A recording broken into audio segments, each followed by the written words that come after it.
Olá, aqui é o professor Bran. Estamos aqui na nossa aula 15 do curso de Termodinâmica Aplicada 1, nossa 15ª aula. Estamos aqui na reta final do curso, né? Na aula passada, na aula 14, né, nós encerramos o capítulo 3, né, onde nós abordamos a questão, né, da condição de equilíbrio termodinâmico baseado na entropia, né, nossa segunda condição, né, de equilíbrio termodinâmico que nós vimos nesse curso. Né, nós vimos que essa condição ela é atendida, né, quando o valor da entropia ele é máximo. E nós começamos o nosso último capítulo, né, que nós iremos continuar hoje, né, o nosso capítulo 4, onde nós falaremos, olhando aqui nossas notas de aula, né, sobre as funções termodinâmicas de energia que estão faltando, que basicamente são duas. Elas foram apresentadas, né, que exatamente aqui olhando as nossas notas de aula, né, o A, né, que representa a energia livre de Helmholtz, e por definição ela é igual à energia interna menos o produto temperatura vezes entropia. E a energia livre de Gibbs, né, que no fundo, após uma pequena manipulação, a energia livre de Gibbs ela é igual à entalpia menos o produto da temperatura vezes a entropia. Essas funções de energia termodinâmicas elas são muito importantes, né? Elas também têm a propriedade, né, de serem funções de estado, né, igual a entalpia e a energia interna. E elas têm uma questão, né, que vocês verão na aula que vem, né, no final, no último tópico da nossa aula que vem, onde a gente vai falar da forma diferencial das funções de energia termodinâmica. Nós veremos, né, que a energia livre de Helmholtz e a energia livre de Gibbs são duas funções que dependem de variáveis termodinâmicas mais interessantes, né, do nosso dia a dia da engenharia, né, que são temperatura, volume e pressão. A energia livre de Gibbs ela depende principalmente, né, da temperatura e da pressão, e a energia livre de Helmholtz ela é dependente, né, principalmente da variação da temperatura e a variação do volume. E, de uma forma geral, isso é interessante, né?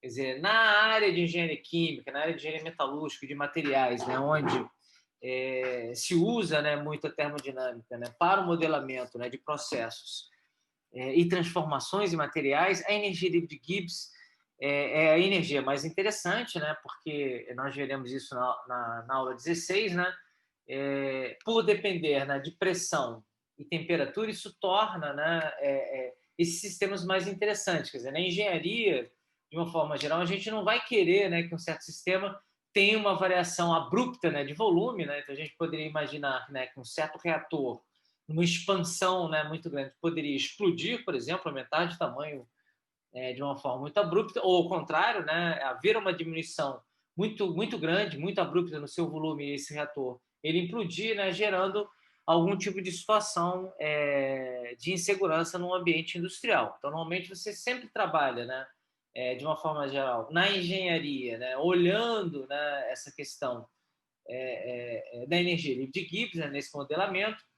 Eventualmente, vocês que já fizeram o curso de metalurgia física, aqui no nosso curso de engenharia mecânica da UERJ, né, vocês viram uma aplicação importante, né, que nós falamos, né, no final do capítulo 1 desse nosso curso, uma aplicação da energia livre de Gibbs, que é o que está por detrás, né, da determinação dos diagramas de equilíbrio de fase termodinâmicos, né, onde a gente tem a predição, né, usando essas nossas ferramentas termodinâmicas que nós estamos vendo aqui ao longo desse curso, né, para prever quais serão as fases mais estáveis, né, num certo material, dada, né, a sua condição, né, de concentração dos elementos constituintes e também dada a temperatura, um ciclo de temperatura, né, que aquele material ele tenha sofrido, ele tenha passado.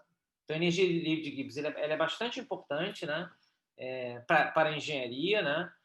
Os físicos eles têm mais interesse na energia livre de Helmholtz, porque, de uma forma geral, né, nos sistemas que eles trabalham, principalmente dentro da termodinâmica estatística, né, os físicos eles têm esse interesse, né, em olhar, né, esse olhar mais atomístico, né, do universo de uma forma geral, diferente da engenharia que a gente está olhando, né, volumes maiores, né, de matéria, né, e de sistemas, né, que são macroscópicos, né, a gente também falou sobre isso na nossa primeira aula, né, mas na visão da física, né, nos exemplos e nas situações da física, a energia livre de Helmholtz é mais interessante porque eles trabalham com sistemas onde há variação de volume. Então, a nossa aula de hoje, a gente vai, rapidamente, aqui no início, relembrar o conceito de entalpia, né, que nós vimos no nosso capítulo 2, né, como uma consequência da aplicação da primeira lei da termodinâmica a um processo a pressão constante. Vamos só recordar, né, o conceito de entalpia. E vamos olhar a energia livre de Helmholtz aplicada, né, num certo processo, saindo de um ponto inicial, 1, e indo para um ponto final, 2, e vamos ver, né, a nossa terceira condição de equilíbrio termodinâmico desse curso, baseada na energia livre de Helmholtz, e vamos ver uma consequência interessante, né, onde nós poderemos, né, a partir dessa condição de equilíbrio, né, determinar uma equação, né, que relaciona a pressão de gases, né, de uma forma geral, em relação à variação de temperatura. Então, nós já relembramos aqui, olhando aqui nossas notas de aula, nós já relembramos, né, as definições, né, da energia livre de Helmholtz, que é representada pela letra A maiúsculo, e da energia livre de Gibbs, que é representada pela letra G maiúsculo. Vamos recordar aqui também, olhando aqui nossas notas de aula, né, o conceito de entalpia. Então, a entalpia, né, que também é uma variável de energia termodinâmica, ela é uma grandeza decorrente da primeira lei da termodinâmica, aplicado a um sistema fechado. Então também nós já definimos isso, né? Quer dizer, um sistema fechado é aquele que não há troca de massa, né? Com outros sistemas existentes, ou seja, não varia, né, a quantidade de matéria, né, o número de moles, né, nesse sistema, que sofre a pressão constante, uma mudança de estado de 1 para 2. Então, olhando a primeira lei da termodinâmica, essa diferença, né, da energia interna final U2 menos a energia interna inicial U1, ela será igual ao calor à pressão constante menos o produto da pressão vezes a diferença, né, entre o volume final V2 menos o volume inicial V1. Então, agrupando, né, tudo que é 2 junto, né, final, né, associado à condição final, e tudo, né, que tem subscrito 1, que é a condição inicial, juntos, né, então nós teremos que o 2 mais PV2 menos o 1 mais PV1, ele é igual ao calor à pressão constante. E aí, como energia interna, como pressão e volume são todas variáveis de estado termodinâmico, a gente pode agrupar, né, essas três variáveis em uma única variável, e essa variável, né, que nós agrupamos, né, que também é uma função de estado termodinâmico, nós chamamos de entalpia. Então, U2 mais PV2 é igual a entalpia final no ponto final, né, no ponto 2, então é um H grande 2, menos o 1 mais PV1, isso representa, né, a entalpia inicial, meu H grande 1. Essa diferença H2 menos o H1 é igual à pressão, ao calor, à pressão constante. Então, a minha variação de entalpia, meu ΔH, é igual a H grande 2 menos H grande 1, e isso é igual ao calor, à pressão constante. Então, a entalpia, né, em processo, ela também tem uma importância, né, porque, imaginando, né, industrialmente, né, boa parte dos processos industriais ele acontece, né, a pressão constante, trabalhando, né, com a pressão atmosférica local, enfim, próximo de um ATM, né? Então, essa medida, né, dessa variação da entalpia aqui, ela pode ser determinada, né, através da termodinâmica, através de medidas termodinâmicas, né?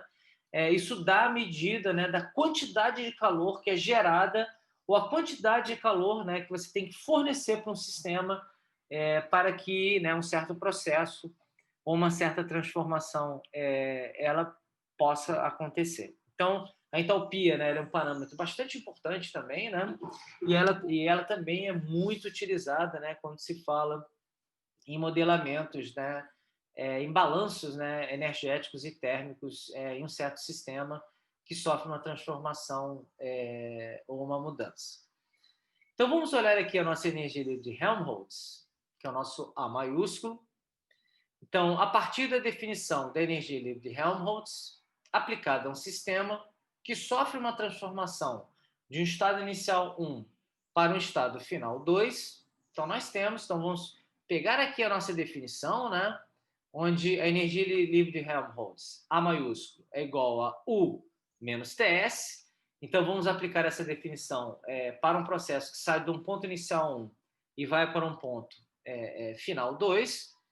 Então, nós teremos que essa variação da energia livre de Helmholtz entre esses dois pontos, então, que é o nosso A2 menos A1, ele é igual a U2, né, menos U1, né, energia interna final, U2, menos energia interna inicial, U1, menos a diferença do produto, né, TS, né, final inicial, então é a diferença, né, menos, né, a diferença, né, de T2S2 associado ao ponto final, menos T1S1 associado ao ponto inicial, né, do meu processo ou da minha transformação.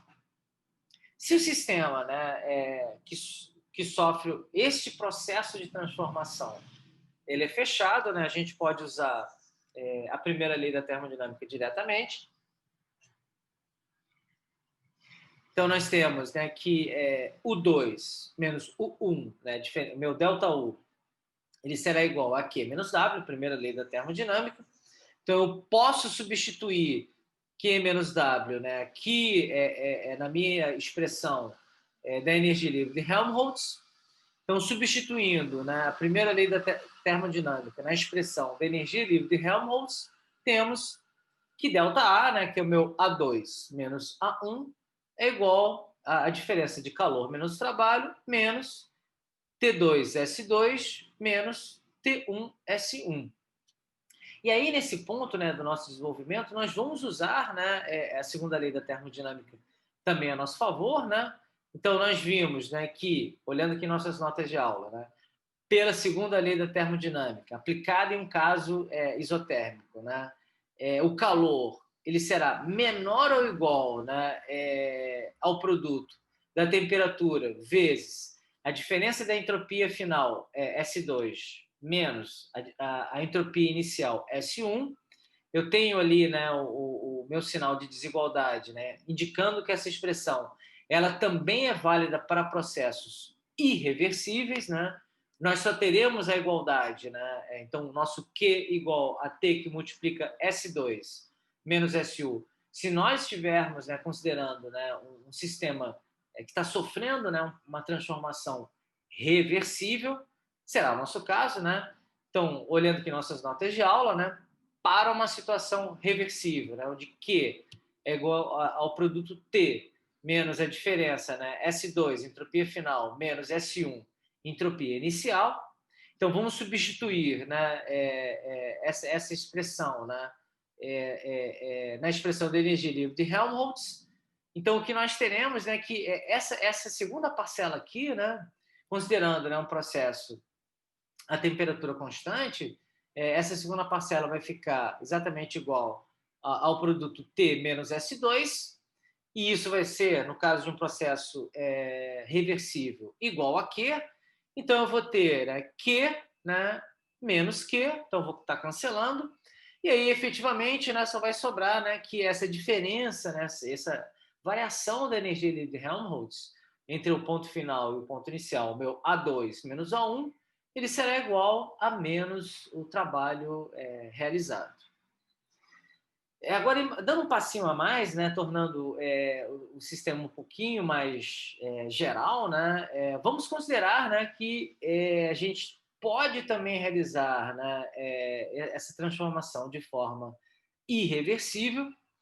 Então, olhando aqui nossas notas de aula, né, caso o processo seja realizado de forma irreversível, então eu tenho que adicionar, né, uma parcela, né, de entropia associada, né, ao fato, né, do meu processo também estar sendo realizado de forma irreversível. Então eu vou ter, né, que a minha variação da energia livre de Helmholtz, meu A2 menos A1. Agora eu tenho que adicionar, né, uma parcela associada ao calor, né, irreversível. Então eu vou ter aqui mais um produto T vezes ΔS irreversível, né, dessa parcela irreversível. Então, aqui eu estou adicionando, né, o calor irreversível. Essa soma, né, do lado esquerdo, né, da minha equação, ela será igual a menos o trabalho. Então, se eu tenho, né, um processo isotérmico conduzido a volume constante, então, nesse caso aqui, a gente está trabalhando, né, desculpa, a gente está utilizando, né, considerando, né, um trabalho mecânico. Então, nós sabemos, né, que no trabalho mecânico, né, a variação ele é igual a PDV. Então, se eu estou a volume constante, esse meu trabalho ele será igual a zero. Então, o meu menos W ele é igual a zero. Então, A2 menos A1 mais T, que multiplica ΔS irreversível, ele é igual a zero. Ou, botando na forma diferencial, né, dA mais T ds irreversível é igual a zero. Então, voltando aqui, né, então isso nos leva, né, uma propriedade que ela é importante, né? Então, nós temos, né, que dA mais T ds irreversível é igual a zero, né? E aí nós temos, né, para manter, né, essa igualdade igual a zero, né, ou dA é igual a zero, ou T ds irreversível é igual a zero, né? Então, a gente, nessa condição de equilíbrio, a gente chega, né, a uma equação que estabelece, né, essa condição de equilíbrio. Então, olhando aqui nossas notas de aula, né, a condição de equilíbrio da energia livre de Helmholtz em um processo reversível. Então, o meu ds reversível é igual a zero. Isso para nós digamos assim, é o que a gente chama, né, é uma condição trivial, né, de dedução, né, desenvolvimento, ou dA é igual a zero. Então, para nós, né, vai ser mais importante a gente olhar a segunda condição, onde essa variação, né, da energia de Helmholtz ela ser igual a zero, né, ela estabelece uma condição de equilíbrio termodinâmico importante. Então, basicamente, a gente vai estar olhando, né, já que é o dA igual a zero, né, quando a inflexão, né, da curva de variação, né, da energia livre de Helmholtz em relação a uma certa variável, ela seja igual a zero.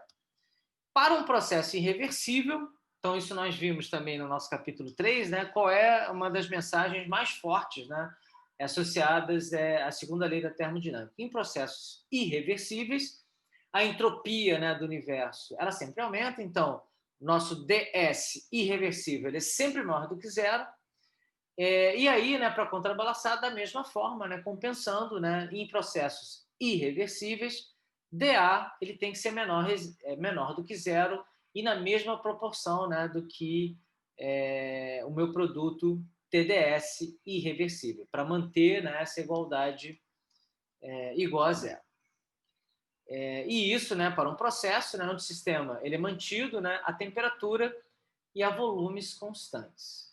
Então, vamos ver uma aplicação interessante, né, que é muito utilizada na termodinâmica. Eu sei que alguns de vocês olharam, né, um dos livros de referência, né, do nosso curso, né, que é o Gaskell, e no final desse livro existe uma tabela bastante extensa, né, associada a curvas de pressão versus temperatura para diversos gases, né, gases nobres, gases considerados ideais.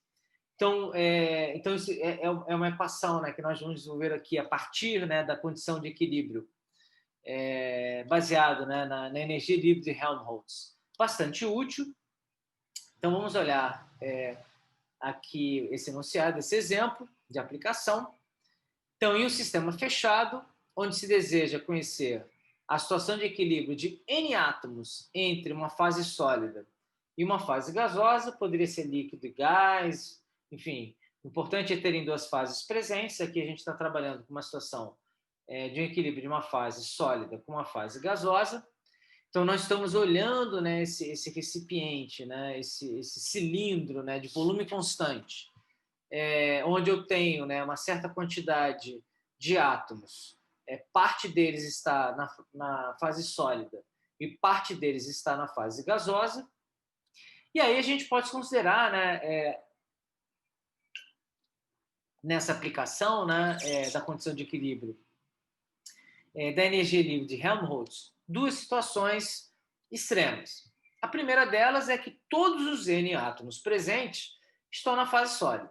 Então, está todo mundo na fase sólida, ou seja, eu não tenho nenhum átomo na fase gasosa, olhando aqui nossas notas de aula.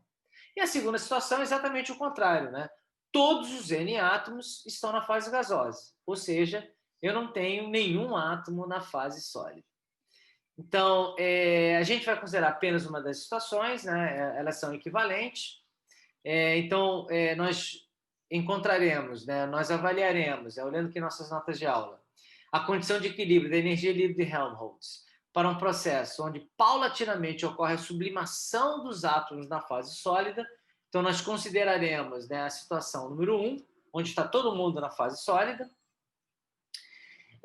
com temperatura e volumes constantes. Então, lembrando aqui a nossa definição, a energia livre de Helmholtz, A maiúscula, ela é igual à diferença entre energia interna U menos o produto temperatura vezes entropia, TS. E aí um dado que é fornecido para vocês, né, de forma gráfica, né, é como a energia interna U e a entropia, elas variam associadas, né, ao número de átomos que sublimou, né, que saiu da fase sólida e foi para a fase gasosa, né, que eu vou chamar de N subscrito V, V de vapor, N vapor. Então, nós podemos observar aqui no gráfico do lado esquerdo, né, o comportamento de U em relação ao número de átomos na fase vapor, que é o N subscrito V. Ele tem um comportamento linear, e a entropia, né, tem um comportamento diferente, né, em relação ao número de átomos, né, que vai para a fase vapor, meu NV.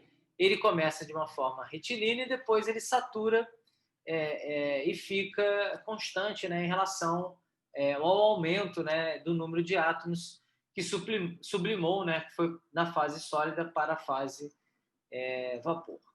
Então, olhando aqui nossas notas de aula, né, nesse caso, a energia interna U varia de forma linear com o aumento do número de átomos na fase vapor, meu NV, e de forma assintótica para a entropia. Então, se nós, graficamente, né, pegarmos a nossa energia livre de Helmholtz A, como sendo essa diferença de U menos TS, então eu vou estar olhando essa diferença, o meu U, com esse comportamento linear em relação, né, ao número de átomos na fase vapor. E esse comportamento assintótico, né, da entropia, né, associada também é um NV, né? Então, a gente está olhando já agora aqui, né, desenhando, né, esse gráfico para a energia livre de Helmholtz, que é justamente, né, essa diferença, né? A é igual a U menos TS, né, o produto TS. Então, nós temos para uma certa temperatura, né, então nós temos o nosso gráfico, os eixos aqui, o A, o eixo Y, é a nossa energia livre de Helmholtz. Nosso eixo X é o número de átomos na fase vapor. Então, aqui ele está apresentado, né, o comportamento de U, né, linear, né, a partir de um certo valor, né, quando eu tenho todos os átomos na fase sólida, quando NV é igual a zero.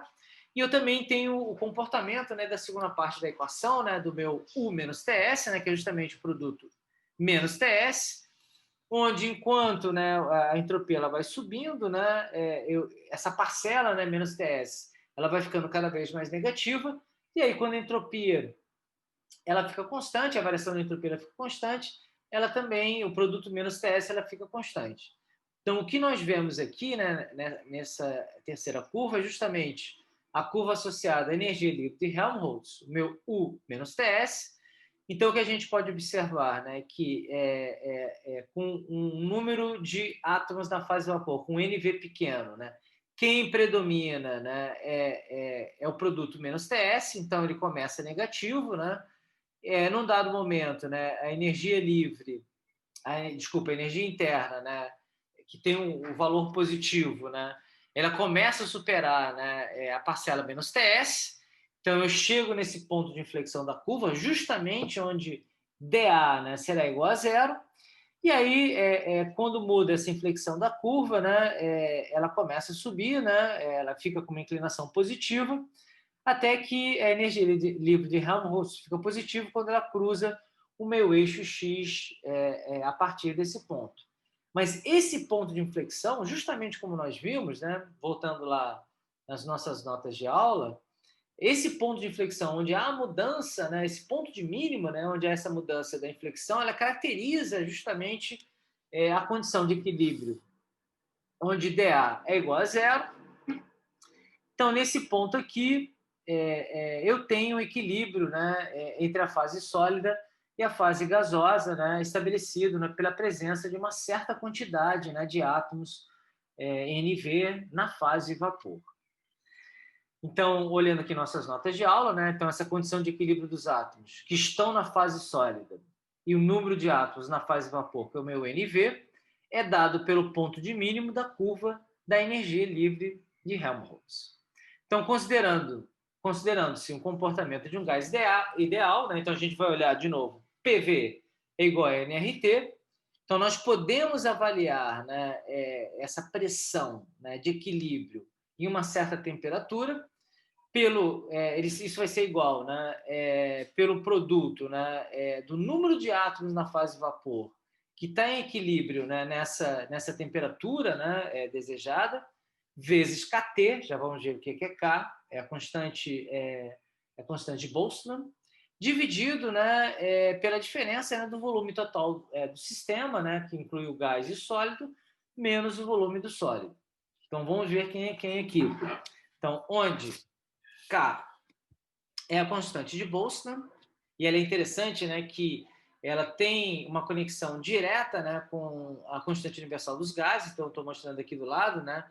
Então, o meu R grande, né, que é a constante universal dos gases, ela é igual, né, a N grande, né, que é o número de Avogadro, nosso 6,02 vezes 10 a 23 átomos por mol, vezes a constante de Boltzmann. Então, isso é interessante, né? A constante de Boltzmann, que foi descoberta pelo Boltzmann, né, foi determinada, né, pelo Boltzmann, ela é uma constante atomística, né, relacionada ao comportamento, né, dos átomos na fase gasosa, e a constante universal dos gases é a nossa constante macroscópica, né, que leva em consideração, né, como grandeza, né, como tamanho do sistema, né, o número de átomos em um mol de um gás. Então, onde nosso V grande, né, é o volume total do sistema, nosso V subscrito S é o volume dos átomos na fase sólida, então isso é conhecido, e a pressão, né, de equilíbrio numa certa temperatura é a pressão da fase vapor numa determinada temperatura constante. Então, aqui a gente pegou, né, a lei dos gases ideais, né, e adaptamos para o nosso sistema. Vamos considerar, né, que a gente possa, por exemplo, né, a gente quer construir, né, uma equação de pressão dos gases em equilíbrio em relação à temperatura. Então, vamos variar essa temperatura, né, para ver se a gente consegue, né, estabelecer uma certa lei, né, uma certa equação. Então, vamos considerar, olhando aqui nossas notas de aula, que esse sistema ele possui inicialmente uma temperatura T1 e sofre uma mudança para uma temperatura final T2, onde T1 ele é menor do que T2. Então, o gráfico da energia livre de Helmholtz ele será. Então, na realidade, agora, né, a gente vai ver o que acontece, né, com essa condição de equilíbrio termodinâmico, onde ela determina o número de átomos na fase vapor, né, que é o meu N subscrito V. Então, vamos ver o que acontece, né, para essa condição de equilíbrio, né, quando eu saio de uma temperatura T1 e vou para uma temperatura final T2, onde T1 ele é menor do que T2. Então, olhando aqui o nosso gráfico, né, agora a gente tem as duas condições desenhadas, associada a T1 e a T2. Então, nós temos a nossa energia interna, né, tendo comportamento linear, monótono, né, como era esperado. Temos aqui, né, as duas curvas, a primeira delas, né, associada ao produto menos T1S, né, a condição inicial. Temos aqui uma segunda curva, né, associada à segunda condição, que é a condição final, né, que é menos T2S, né, a temperatura final T2. E aí nós podemos olhar, né, qual é a diferença, né, das curvas da energia livre de Helmholtz onde justamente essa diferença vai estabelecer, né, essa diferença entre a energia interna menos T1S e a energia interna U menos T2S. Então, o que a gente vê que esse ponto de inflexão, né, quando eu tenho uma temperatura T2 maior do que T1, ela acontece numa situação onde o número de átomos na fase vapor ele é maior. Então, o que a gente vê que na condição de uma temperatura menor, T1, essa condição de equilíbrio, por exemplo, né, ela é estabelecida nesse ponto com um certo valor, né, de número de átomos na fase vapor, do meu N subscrito V, e há, né, um aumento, né, um deslocamento, né, dessa condição de equilíbrio, né, para valores maiores de NV, né, quando justamente eu saio dessa temperatura T1 menor para a temperatura T2 maior. Então vamos olhar, né, aqui a gente fez uma avaliação gráfica, né, vamos olhar, né, essa mesma avaliação olhando a nossa equação dos gases ideais, nosso PV igual a nRT, que nós adaptamos, né, para o nosso sistema. Então, os valores das pressões de equilíbrio, né, nas temperaturas T1 e T2, eles serão...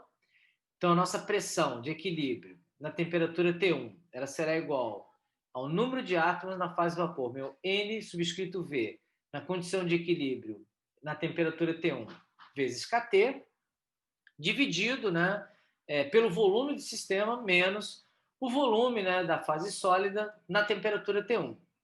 E a pressão de equilíbrio na temperatura T2, ela será igual, né, ao número de átomos da fase vapor, meu NV, na condição de equilíbrio na temperatura T2, vezes kT, dividido, né, pelo volume do sistema, né, que é o mesmo tanto na situação em T1 quanto na situação em T2, menos o volume, né, da fase sólida na temperatura T2. Então, o que a gente percebe aqui? Né? Que essa pressão, né, associada, né, na temperatura T1 de equilíbrio, então meu P de equilíbrio em T1, ele sempre será menor, né, que o P de equilíbrio na temperatura T2. Então, porque justamente eu tenho, né, esse número de átomos na fase vapor, né, crescendo, né, e eu tenho também, né, a contribuição, né, no aumento, né, do valor da pressão, também aqui na minha temperatura, né, que eu vou colocar a temperatura T2, né, que é maior do que T1. Então, esse valor, né, essa razão aqui, ela é maior do que a razão associada ao ponto inicial, à temperatura inicial T1. Então, por isso que a pressão de equilíbrio T1, ela sempre, na temperatura T1, né, será sempre menor, né, do que a pressão de equilíbrio na temperatura T2. Então, esse tipo de análise, né, permite a determinação das curvas de pressão de vapor dos gases. Então, isso é interessante, né, que aqui a gente pode, né, temperatura a temperatura, né, não fazendo um ponto inicial T1 e um ponto final T2. Agora, a gente pode, por exemplo, imaginar, né, um processo de aquecimento, onde a gente vai lá e consegue, né, termodinamicamente, né, avaliar nessa condição de equilíbrio, né, qual é o número de átomos, né, meu NV na fase vapor, né, na condição de equilíbrio, e aí eu posso estabelecer curvas de pressão de vapor dos gases. Então, na verdade, eu posso, na verdade, estabelecer uma curva pressão versus temperatura nessa condição. Então, um exemplo, né, que é um exemplo bastante interessante, né, é a pressão de vapor para o gelo seco, né, lembrando que o gelo seco é o dióxido de carbono, CO2, né, ele varia com a temperatura da seguinte forma. Então, isso aqui é uma equação, né, que é determinada, né, termodinamicamente. Então, o logaritmo da pressão, o logaritmo neperiano da pressão em ATM, ele é igual a menos 3.166 dividido pela temperatura, em Kelvin, mais 16,01. Então, aqui é só para fazer uma pequena, rápida manipulação numérica, né? Então, para uma temperatura, né, de 151,2 Kelvin, eu chego a uma pressão de 0,01 atm, subindo um pouquinho a temperatura, né? Tudo é criogênico, né? Tudo abaixo de 0 graus Celsius. Para uma temperatura de 170,2 Kelvin, eu tenho uma pressão de 1/10 de atm, de 0,1 atm, e eu atinjo, né, minha temperatura, minha pressão, né, de 1 atm, numa temperatura de 194,6 Kelvin no meu sistema, isso, né, para o CO2, meu dióxido de carbono. Então, existem, né, essas curvas, né, existem para todos os gases mais conhecidos, gases nobres, gases ideais, gases não ideais também. Então, essa literatura, né, associada, né, a essa equação que a gente acabou de desenvolver, ela é bastante farta, essas tabelas elas existem, né, e são facilmente encontráveis. Então, aqui, né, nessa aula de hoje, né, que a gente está encerrando nesse momento, na aula 15, nós desenvolvemos, né, a nossa terceira condição de equilíbrio termodinâmico do nosso curso, né, baseada, né, na energia livre de Helmholtz, né, e nós chegamos, né, através de uma aplicação dessa condição de equilíbrio, né, a possibilidade, né, de construir, de estabelecer relações, né, equações de pressão versus temperatura, né, para os mais diversos gases. Então, é uma forma, né, de uma condição de equilíbrio bastante interessante, bastante útil na engenharia. E na aula que vem, nossa última aula do curso, nossa aula 16, nós veremos, né, a nossa quarta condição de equilíbrio termodinâmica, agora baseada na energia livre de Gibbs, e que vocês já sabem, né, que a principal aplicação, né, dessa condição de equilíbrio é na determinação dos diagramas de equilíbrio de fase termodinâmicos que são utilizados, né, para estabelecer, né, quais são as fases presentes, né, em soluções sólidas nos mais diversos materiais. Então, nós terminaremos, né, o curso na aula que vem vendo este tópico. Nós também falaremos, né, no nosso último tópico do nosso curso, né, quais são as formas diferenciais das funções de energia termodinâmicas. Aí nós fecharemos, né, o nosso curso de uma forma geral. Então, nós encerramos nossa aula de hoje, né? Desejo para vocês um excelente resto de dia. Nós nos encontraremos em breve na nossa última aula do nosso curso de Termodinâmica Aplicada 1, nossa aula 16, no nosso próximo encontro. Então, até lá.